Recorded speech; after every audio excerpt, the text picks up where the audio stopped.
Hello, BookTube, and welcome to another weekly reading vlog. This week, I'm still working on the same 6 books here, which I'll go over in a moment.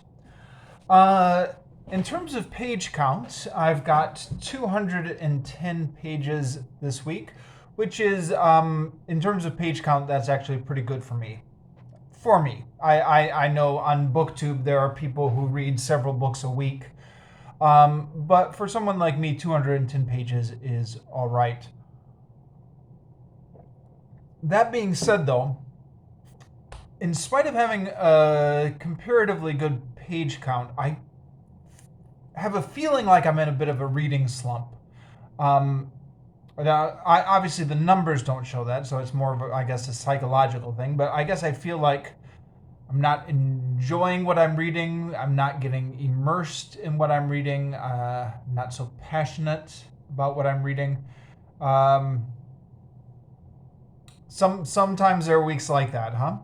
So let me go through these together, starting with Herodotus. Now, this is a bit of an odd one.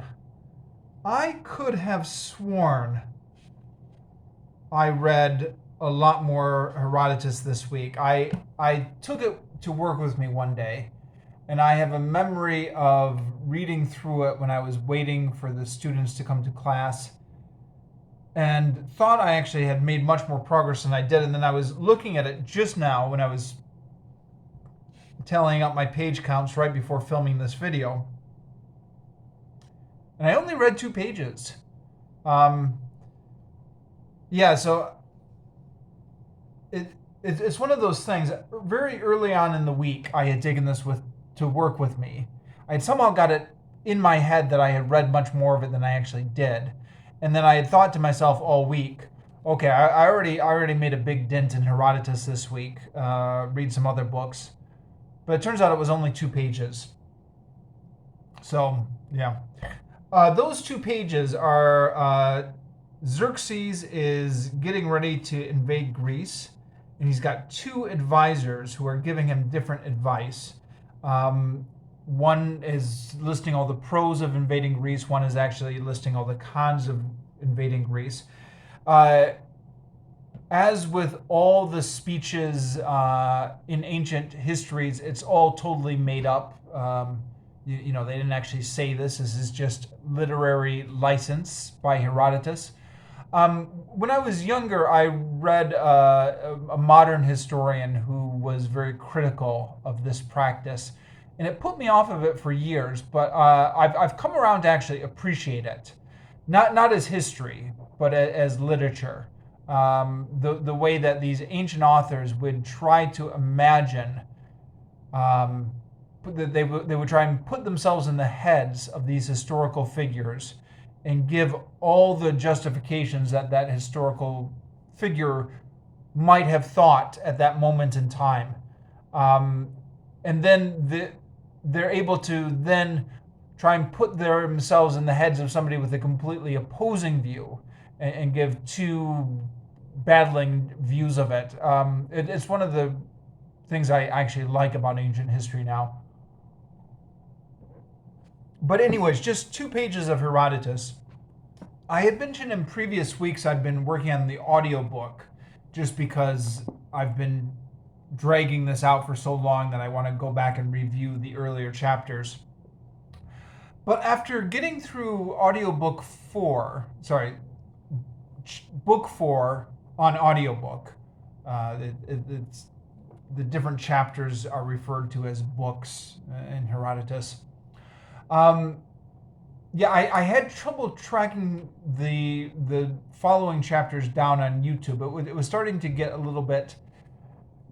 So yeah, books 1 to 3 I found on one YouTube channel, but then whoever owns this YouTube channel didn't upload any more of the audiobook after book 3.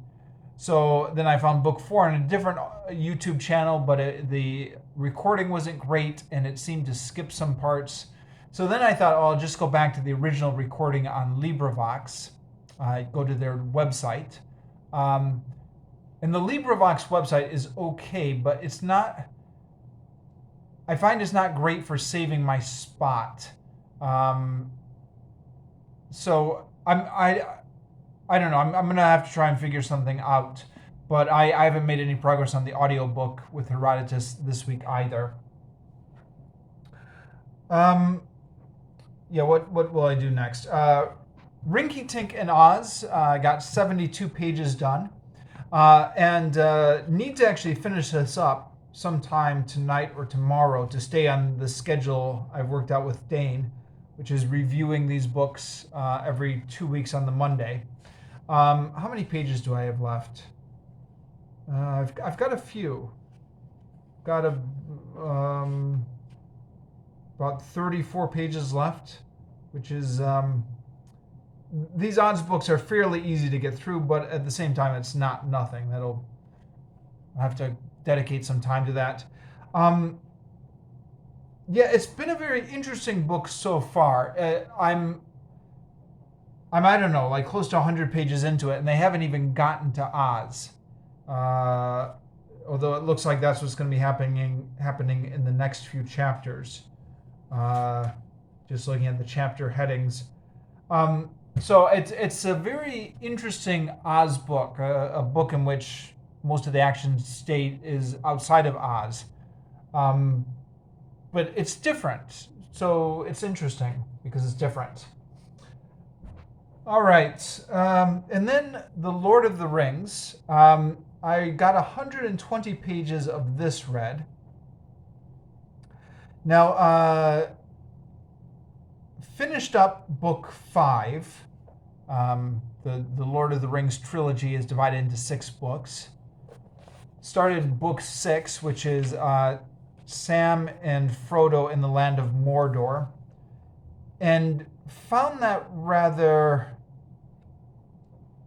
tiring to read. Tiring or maybe painful, I don't know.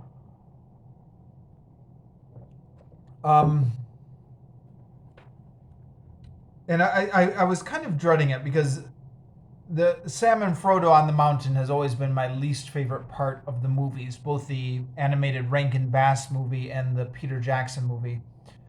It just seems so boring, them slowly going up the mountain towards Mordor. And yeah, there are a couple chapters, I don't know, 3 chapters, where it's just kind of them making their journey. And I don't want to say it's all bad. There are definitely things that are interesting in it. There's kind of a bit of a dark science fiction vibe, like you might find on a 1970s heavy metal album or something like that, where they're in this evil land and everything is dark and grim and gray and there are all these evil creatures everywhere.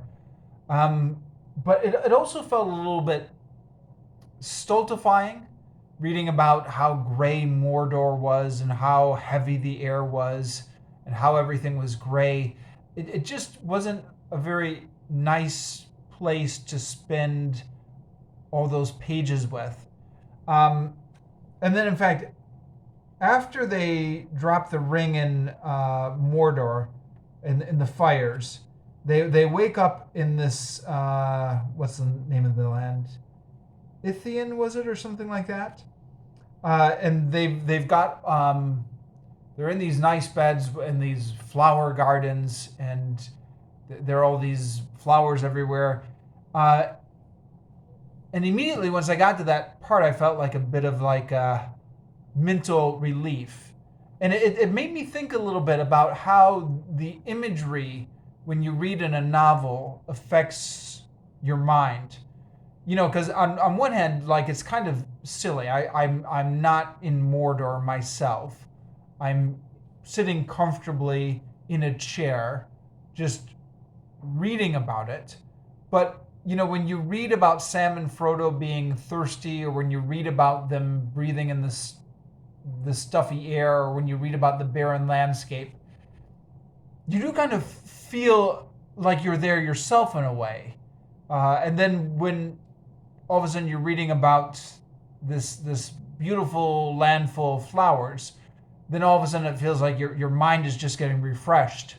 So I noticed that emotional change in myself when the characters got out of Mordor, and I thought that was I thought that was interesting, how the change in scenery in the book seemed to affect my mental mood.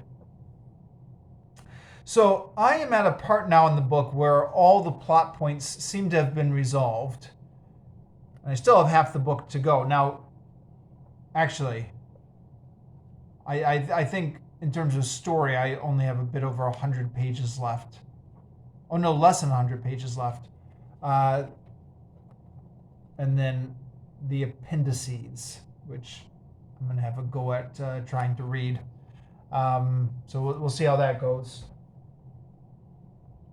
Okay. The Bible. So this is another one I made slow progress on. I only got 4 pages read. So this was, what was it? Exodus 33 to, I think I've just finished up 35. So, yeah, just 4 pages in terms of page count. There's an interesting passage in here where, yeah, it's talking about Yahweh and Moses. And it says, Yahweh would speak with Moses face to face as a man speaks with his friend. And I think that's something I remember from my Christian school days, is the description of Moses. He talked to Yahweh face to face. But then the Jerusalem Bible, which is interesting for its footnotes, has a little footnote. And it says, this paragraph appears to be an interpolation from another tradition. According to the main narrative, verse 20, it would be impossible for Moses to speak face to face with Yahweh. And verse 20 is, sure enough, another part I remember from my Sunday school days, where God says to Moses, you cannot see my face, he said, for man cannot see me and live. So Moses wants to see God's glory. Moses says, show me your glory, I beg you. And he said, I will let all my splendor pass in front of you, and I will pronounce before you the name Yahweh. I have compassion on whom I will, and I show pity to whom I please. Oh, okay, that seems to be a little bit of a non sequitur thrown in there. That's Yahweh talking there. But then, yeah, he says, you cannot see my face, blah, blah, blah, blah. And then Yahweh says, here is a place beside me. You must stand on the rock, and when my glory passes by, I will put you in the cleft of the rock and shield you with my hand while I pass. Then I will take my hand away, and you will see the back of me, but my face is not to be seen. So Moses could see God's back, but not his face. Here again, I can't resist being skeptical, even though I promised I wouldn't be overly skeptical when I began this reading project. But it's once again, it's a story that when I was younger and growing up in the church and Sunday school and Christian schools, I just believed without question. But now reading it, you're like, well, God doesn't really have a face, and God doesn't really have a back. So this whole thing is just a little bit ridiculous. Unless maybe it's my Protestant views of God that are ridiculous. I mean, who knows? There is obviously a different conception of God in these stories than the one that would later evolve in Protestant Christianity. Anyways, then Moses goes back up in the mountain, and then the narrative stops again, and then it's just more talking about the covenant in chapter 34, which is, I believe, largely just a repeat of rules that we had already gotten before. Stuff about the Feast of Unleavened Bread, the firstborn being dedicated to God, all this stuff. You must not boil a kid in its mother's milk. I think we had that rule earlier. Moses comes down from the mountain, and then there are materials collected for the temple. And I was reading about these materials being collected for the temple. Well, really, this whole section. And just was losing interest. And if I'm being quite honest, beginning to regret having committed myself to rereading the Bible in such a public way. Because I mean, it's not only just a lot of boring descriptions, but it's a repetition of a lot of boring descriptions, which are being printed twice now. It was earlier in the book and now is back again. And when it's getting to the list of all the materials collected, my eyes were glazing over, and I had to go back and force myself to reread that paragraph, that page 2 or 3 times, because each time I would lose focus on what I was reading and start daydreaming about other stuff. And I remember having done this when I was reading the Bible straight through when I was in 7th grade, and struggling to keep focused, and thinking to myself, okay, well, you did it once when you were in 7th grade. Why are you doing it again? You've already slogged your way through once. Maybe once in your life is enough to read through the Bible. But I'm going to try and keep this going, especially since I've made a big deal on this channel about committing myself to this project. I was also a couple other random thoughts, if you'll indulge me. Steve Donahue, in his Western Canon Starter Kit, talks about reading the Bible in video 1. But he actually does not recommend you read the whole thing from beginning to end. He recommends that you pick out the narrative section. So in the book of Exodus, you would read the Exodus section, the 10 plagues and the Exodus from Egypt, but you wouldn't necessarily read about all the materials that are collected for the temple or the specifications for how many cubits long the intersanctum is or stuff like that, because that stuff doesn't have as much of a legacy on the Western canon or Western literature or Western culture as the narrative sections. And, if I was smarter, maybe I would have followed his advice. Again, especially because I already did this once when I was in 7th grade. But I like to read a book from beginning to end and then just check it off my list. It would bug me if I was just skipping around in the Bible. The other thing I was reading, watching a YouTube video where it was talking about the Great Books collection. And they didn't mention the Bible specifically, but the Bible always pops up in these great books collections, great books of Western civilization. The Bible's always in there. And the guy who was talking about it said, these books are hard to read. He said they're hard to read. That's why they're in the Great Books collection. If they were easy to read, they wouldn't be considered these great books, but they require engagement with them to unlock them. Now, again, when we're talking about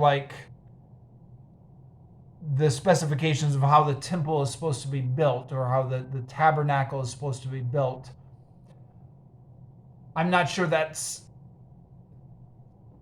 of all that use for in terms of unlocking it or wrestling with it. But I think the general point holds true, is that if you want to read the great books, you've got to wrestle with them a bit.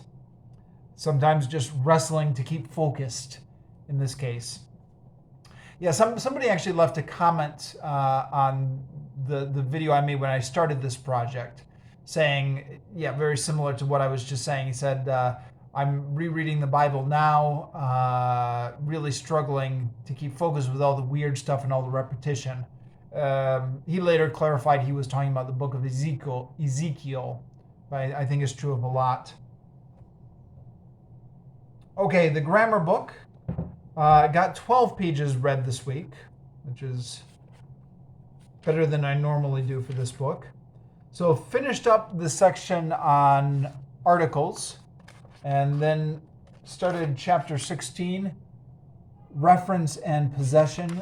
There's a good chance that this is going to show up backwards on the video. This camera sometimes shows it in mirror image and sometimes it doesn't. I haven't quite figured out what the button is.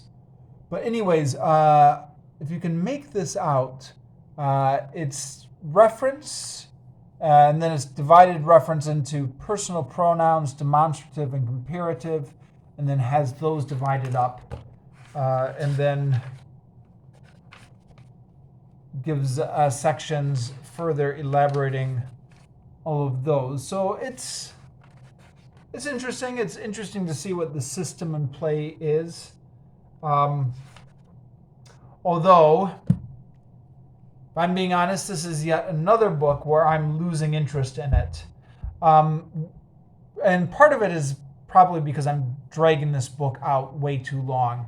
When I initially started it over a year ago now, I was very enthusiastic about reading through grammar and trying to bulk up my grammar knowledge and get a handle on the system.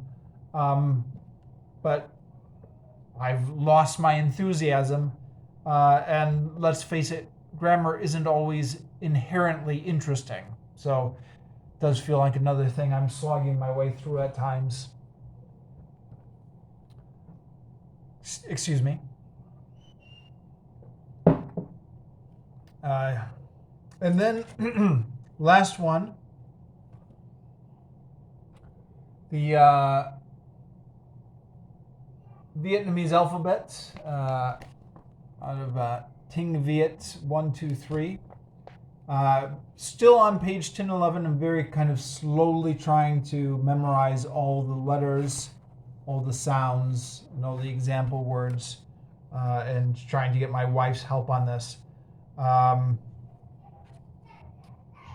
And again, I'm doing other things to study besides this, but trying to work through this a little bit each day in addition. Okay, I'll stop here.